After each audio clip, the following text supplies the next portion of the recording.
Assalamualaikum warahmatullahi wabarakatuh. Halo anak-anak, apa kabar? Semoga sehat semua ya. Sebelum kita mulai belajar, mari kita baca doa terlebih dahulu. Bismillahirrahmanirrahim. Alhamdulillahi rabbil alamin.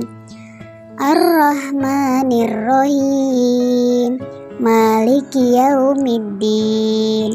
Iyyaka na'budu wa iyyaka nasta'in. Ihdinas shiratal mustaqim. Shiratal ladzina an'amta 'alaihim ghairil maghdubi 'alaihim waladdallin. Asyhadu an la ilaha illallah wa asyhadu anna Muhammadar Rasulullah. Raditu billahi rabba wa bil islami dina wa bi Muhammadin nabiyya wa rasula. Rabbi zidni ilman warzuqni fahman waj'alni minas sholihin. Rabbi shrah li sadri wa yassir li amri wahlul 'uqdatam min lisani yafqahu qawli. Amin. Kisah Nabi Ayub alaihi salam. Kesabaran yang berbuah nikmat. Kisah Nabi Ayub alaihi salam disebutkan dalam Al-Quran sebanyak 4 kali. Salah satunya dalam surat Shad ayat 41 hingga 44. Dalam kisah ini kita akan menyaksikan kesabaran Nabi Ayub yang diberi cobaan oleh Allah Subhanahu wa Ta'ala berturut-turut.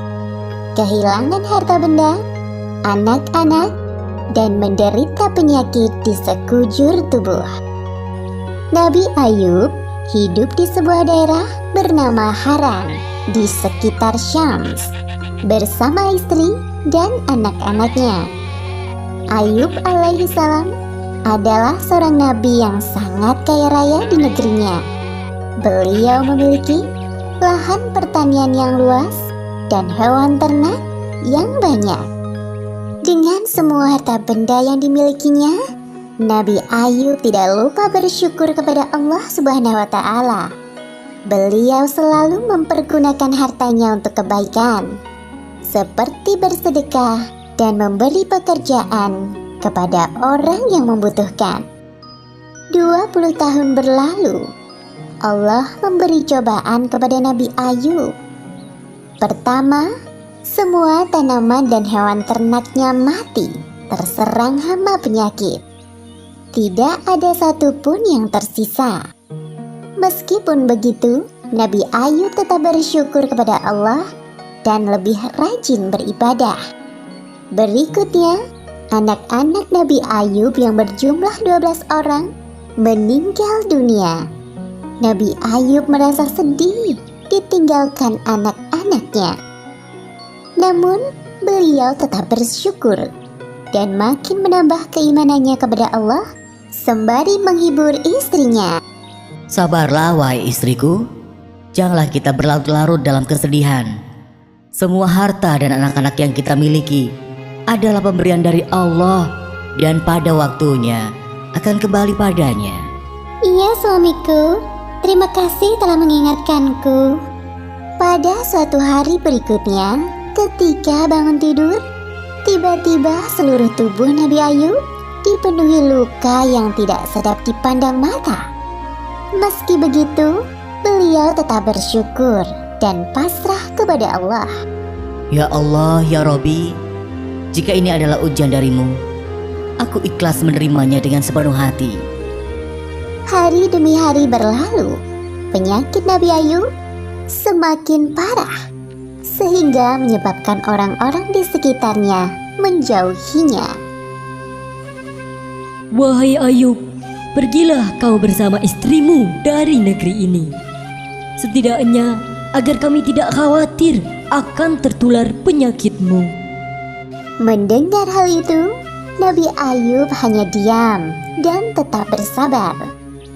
Akhirnya, Nabi Ayub dan istrinya meninggalkan negeri itu dan tinggal di suatu tempat yang jauh dari pemukiman penduduk. 18 tahun berlalu, usia Nabi Ayub semakin bertambah lanjut dan mulai kesulitan dalam beraktivitas. Selain disebabkan karena usia, juga karena penyakitnya yang tak kunjung sembuh. Setiap hari Nabi Ayub selalu bersabar dan berikhtiar sampai semua hartanya habis. Hal itu menyebabkan Nabi Ayub dan istrinya hidup serba kekurangan. Meskipun begitu, Rahmah, sang istri, sangat setia mendampingi beliau. Wahai suamiku, engkau adalah seorang Nabi Allah. Pastilah Allah akan mengabulkan doamu jika engkau meminta kesembuhan. Aku merasa kasihan melihatmu kesulitan dalam beribadah. Maafkan aku kalau lancang berkata seperti ini. Wahai Rahmah istriku, ingatkah kau berapa tahun kita hidup dalam kenikmatan? Kurang lebih 20 tahun, wahai suamiku. Sebenarnya aku amat malu meminta kepada Allah. Kita ini diuji kurang dari 20 tahun sudah mengeluh seperti ini. Hari demi hari, penyakit Nabi Ayub semakin parah dan mempersulitnya untuk beribadah.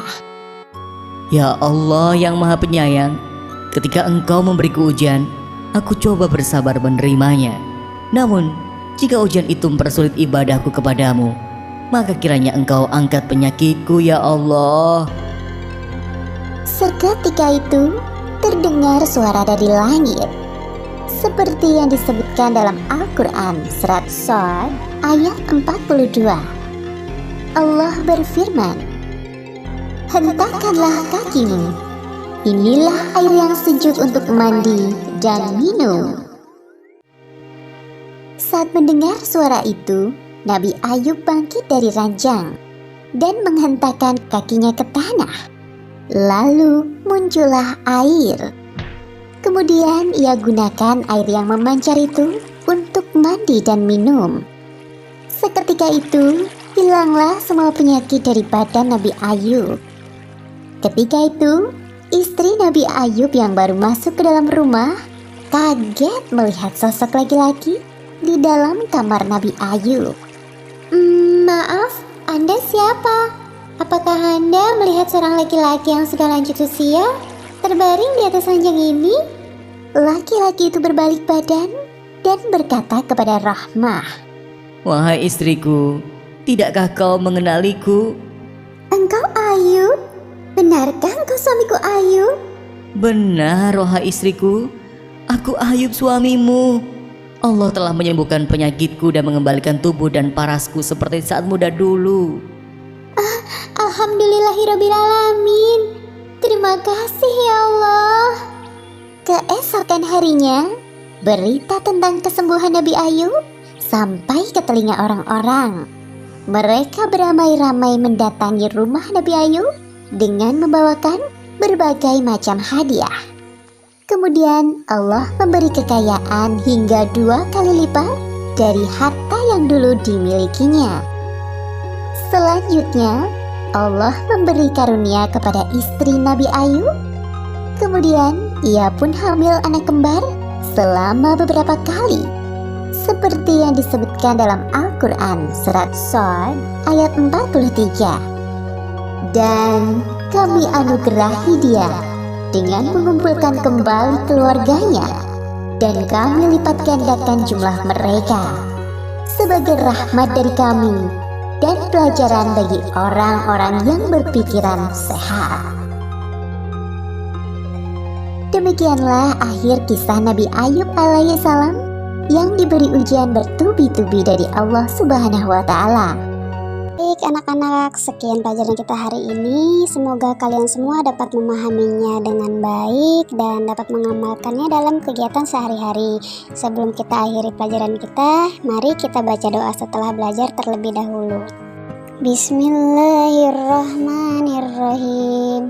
Rabbi anfa'na bima 'allamtana. Rabbi 'allimna alladhi yanfa'una. Rabbi faqihna wa faqih ahlana wa qarabati lana fi dinina. Tawassalna bita'alim anta rizqana wasi'aw wa anta rizqa amana.